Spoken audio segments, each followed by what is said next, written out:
Meron bang nasasaktan? Meron bang nasaktan? Meron bang namatay? Pag tuwing pupunta po ako sa nasusunugan, alam niyo bakit? Para po sa akin, ang gamit po ay nabibili. Ang damit nalalabhan. Ang pera kikitain. Subalit yung perang kikitain na hindi po nabibili ang buhay, a lost life is a lost life forever. Importante magtulungan po tayo, mga kababayan ko. Lola, ako po'y nakikiramay sa pagkasawi ng iyong apo. Nalulungkot po ako, pero Diyos lang po ang nakakaalam kung kailan tayo mawawala sa mundo ito. May prayers po, nakikiramay po ako. Kaya po ako narito ngayon, kahit na sa totoo lang, kanina, nakapunta na po ako sa dalawang nasunugan sa barangay 218 at barangay 106. Sa ospital po ako kahapon.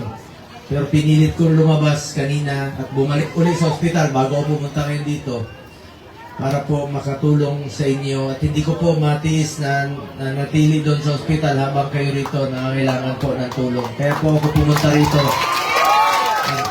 Makatulong man lang po sa inyo at makaiwan po ng konting ngiti sa panahon ng inyong pagdadalamhati. Mahirap masunugan pero wag ko kayo mawala ng pag-asa. Magtulungan lang po tayo. Magtulungan lang po tayo. Kilala naman po ang Pilipino sa pagtutulungan po. Mga kababayan ko, meron lang po akong konting dalang tulong sa inyo ngayong araw na ito. Pagkain, konting tulong lang po ito. Makaahon kayo at Jollibee kanina, mga grocery, mga balde at iba pang kagamitan, mga vitamina. At nakikiusap rin po ako sa national government agencies. Andiyan naman po yung pondo ninyo. Imbis na ibigay nyo sa ayuda na hindi naman po nangangailangan, ibigay nyo po dito sa mga nasunugan po na nangangailangan po ng tulong. Ang ayuda po, walang pinipili yan. Dapat po sa mga nangangailangan po tulad ng mga nasusunugan. Sa DSWD, nananawagan po ako sa inyo. At pangalawa, sa NHA rin po, meron tayong programa na isinulong noon, itong EHAP program. Magbabalidation po sila rito. Pakipalo-up nyo lang po. Magbabalidation po sila ng qualified na beneficiaries ay bibigyan po nila ng pambili ng housing materials din po. Sa lahat ng government agencies, trabaho po natin, trabaho ninyo, tugunan kaagad ang mga problema. At ako po ay nagpapasalamat rin po sa ating mga barangay officials, headed by Kapitan Raul Marasigan, ng barangay 628, Zone 63, Kapitan Kit, salamat po sa pagtulong kaagad sa ating mga kababayan dito.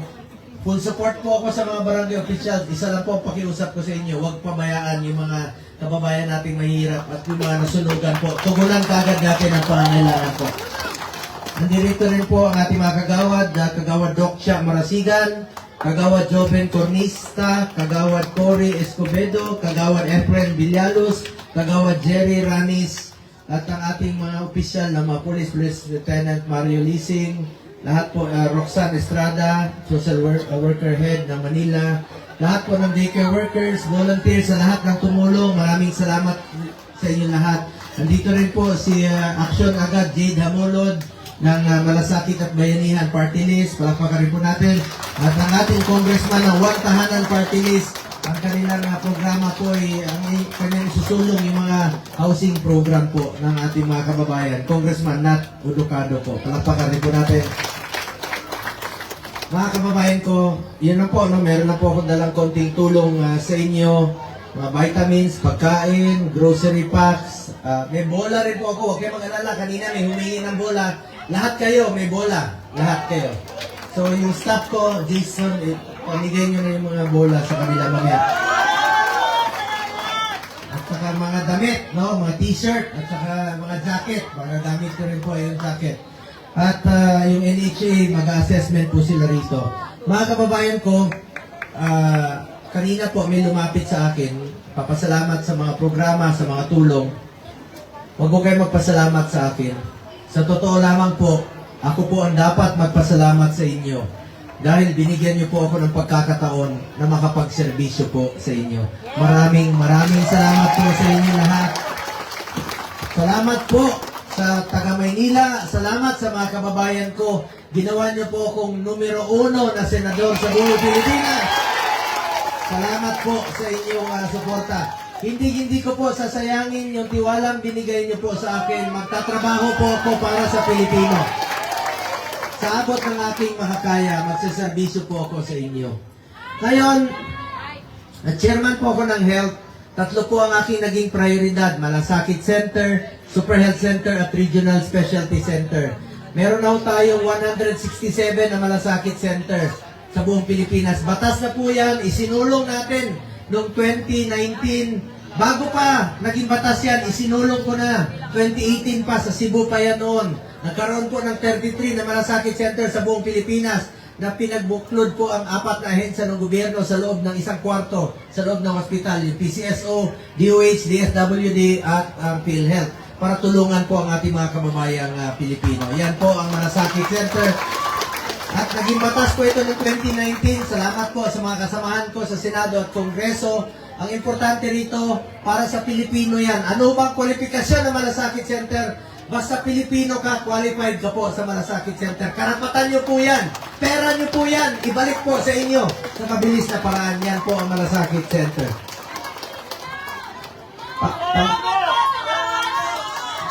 Salamat rin po sa inyong lahat.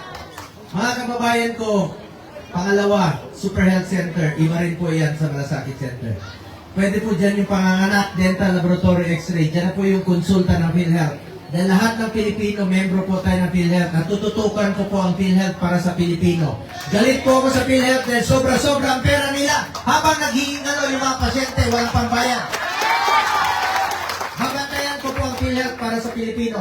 At nakikiusap po ako sa PhilHealth yung pinangako ninyo na magbibigay po ng ID. Kahit na murang ID lang po para may prueba ang bawat Pilipino na tayo'y membro ng PhilHealth. Di ba? Para hindi tayo matakot magpa-hospital. Yun ay papakita natin sa hospital. Alam niyo, maraming Pilipino hindi alam na membro ng PhilHealth. Meron nga buntis sa Cebu at sa Cavite. Ayaw magpa-hospital. Dahil takot sa babayarin sa hospital. Karapatan po ng bawat Pilipino nasa UHC law yan. Na karapatan po natin humingi ng tulong sa gobyerno. Kaya nakikiusap po ako sa PhilHealth. Dapat po magkaroon na po ng ID para may papakita pong ang ating mga kababayan. Sa hospital, papakita nila na membro po sila ng PhilHealth. Dahil lahat ng Pilipino, membro po tayo ng PhilHealth. Education campaign po ang panawagan ko rin po sa PhilHealth po. So, nakikiusap po ako muli sa PhilHealth. Ayusin niyo po, reformahin niyo po ang inyong opisina. Ibalik po sa ang pera ng taong bayan sa Pilipino. Ang PhilHealth po para sa health, hindi negosyo. Insurance yan na meron tayong masasandalan. Mga kababayan ko, principal sponsor din po ako ng Regional Specialty Center. Yung mga heart center, kidney center, geriatric sa matatanda, itatayo na po sa mga selected DOH hospital sa buong Pilipinas. Kasama na sa Mindanao, kasama na sa Visayas, at sa Luzon po yung heart center, kidney center, cancer center, ilalagay na po sa mga selected DOH hospital sa buong Pilipinas. Isa po ako sa nagsulong ng batas na yan. Chairman din po ako ng Committee on Sports. Iniinganyo ko po ang mga kabataan to get into sports, stay away from drugs, to keep us healthy and fit. Kanina nga po, namimigay ako ng bola sa mga bata. Iniinganyo ko sila na mag-basketball, volleyball. Ilayo natin ang mga kabataan sa illegal na droga. Ang kabataan po ang kinabukasan ng bayang ito. At tututukan ko rin po ang edukasyon. Yung expanded free tertiary education para may pagpipilian po ang ating mga anak sa pag-aaral. Isa po ako sa author at co-sponsor ng National Academy of Sports. Meron na tayong eskwelahan na pwede na mag-aral at the same time mag-training ang student athletes sa New Clark City. Yan po ang gusto kong palawigin pa sa buong Pilipinas. Pwede na mag-aral at the same time mag-training po ang ating mga student athletes po. National Academy of Sports po. Alam nyo, proud po ako. Chairman ako ng Sports 2019. Nakamit natin ang first ever gold sa Tokyo Olympics. Nakadalawang gold tayo last year, di ba? Dito pa, nanggaling sa Maynila, si Carlos Yulo. Kapitbahay lang po natin dito sa Maynila. Ako rin po yung kapitbahay nyo lang. Diyan lang po ako sa Maynila nakatira. Kaya huwag niyo po ako ituring na ibang tao sa inyo. Ituring niyo lang po ako na kuya, bongo ninyo. Kahit saan tayo makita, kalabitin niyo lang ako. Kung anong kinakain ninyo, ganun din po kinakain ko. Kung anong sinasakyan ninyo, ganun din po sinasakyan. ko po. Wala po akong arte sa katawan. Ordinaryong Pilipino lamang rin po ako tulad ninyo na binigyan nyo po ng pagkakataon na makapagserbisyo po sa inyo. Ako po ang dapat magpasalamat sa inyo lahat, mga kababayan ko. Salamat sa pagkakataon. Tawagin nyo lang akong Kuya Bongo pag nagsalubong tayo. Kuya Bongo, kanina nga, galing ako sa 2 barangay. Alam niyo, pangatlong barangay ko na napuntahan na sunugan dito sa Maynila. Barangay 218, Barangay 106. Alam niyo, pagkatapos ng aking proklamasyon nung Sabado, pumunta ako sa nasunugan kaagad. Doon po sa Barangay 118 at na Barangay 123 po. Inuna ko ang pagtulong sa ating mga kababayan kaysa kumain sa mga hotel na mga mamahalin. Inuna ko muna. Nakipag-boodle fight po ako doon sa Barangay 118 at sa Barangay 123. Ngayon, sabi ko nga, kalabitin niyo lang po ako kahit saan tayo makita. Kuya Bongo lang po ang tawag ninyo sa akin. Bongo, Kuya Bongo. Kanina may sumigaw. Sabi niya, Hoy, Bongo! Sabi ko, Hoy ka din! Parang kapit-bahay lang tayo, diba? Tawagin niyo akong Kuya Bongo, pero Lola! Si Lola, huwag niyo naman akong tawagin Kuya. 50 anyos na po ako, pero siyempre, pag nagsalubong tayo, Kuya Bong. Ano ako, super lolo? Bongo lang po. Madaling tandaan pangalan ko. Pumunta kayo sa kanto. Pag traffic, anong maalala nyo? Go! Pag gutom na kayo, nagpapa-take out kagad ang apo ninyo ng chokes to? Oh, may go pa rin. Anong pangalan ng ating dating Pangulo? Rodri? Oh, may go pa rin. At anong paborito naming ulam? Mong? Oh, may go pa rin. At patuloy po natin ipagdasal si Tatay Digong ang kanyang kaligtasan at ang kanyang kalusugan. Please lang po at ang kanyang kalayaan po, mga kababayan ko. Nakikiusap po ako sa inyo. Huwag po tayong tumigil, magdasal at ipaglaban si Tatay Digong.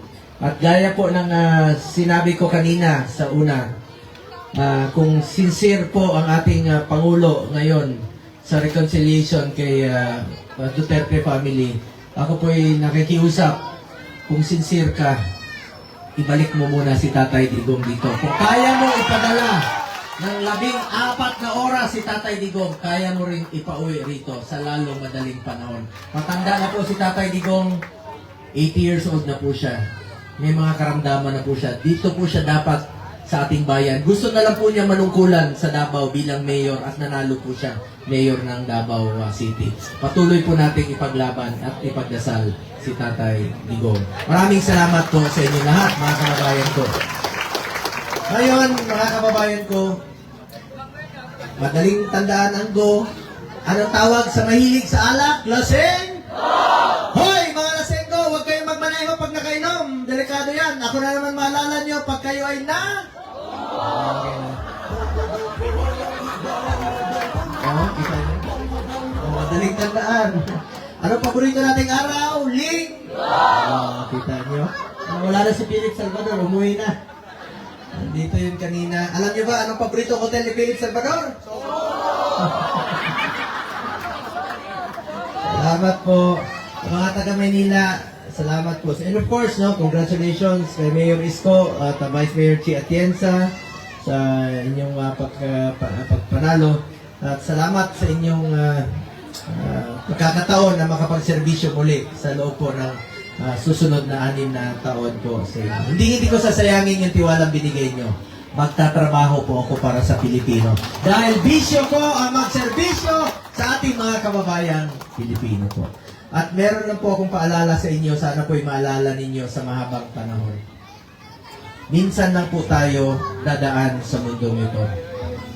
Kung ano pong kabutihan o tulong na pwede natin gawin sa ating kapwa, ay gawin na po natin ngayon dahil hindi na po tayo babalik sa mundong ito. Ako po ang inyong Senator Kuya Bongo, patuloy na magsiservisyo sa inyong lahat. Dahil ako po'y naniniwala na ang serbisyo po sa tao, serbisyo po yan sa Diyos. Maraming salamat po.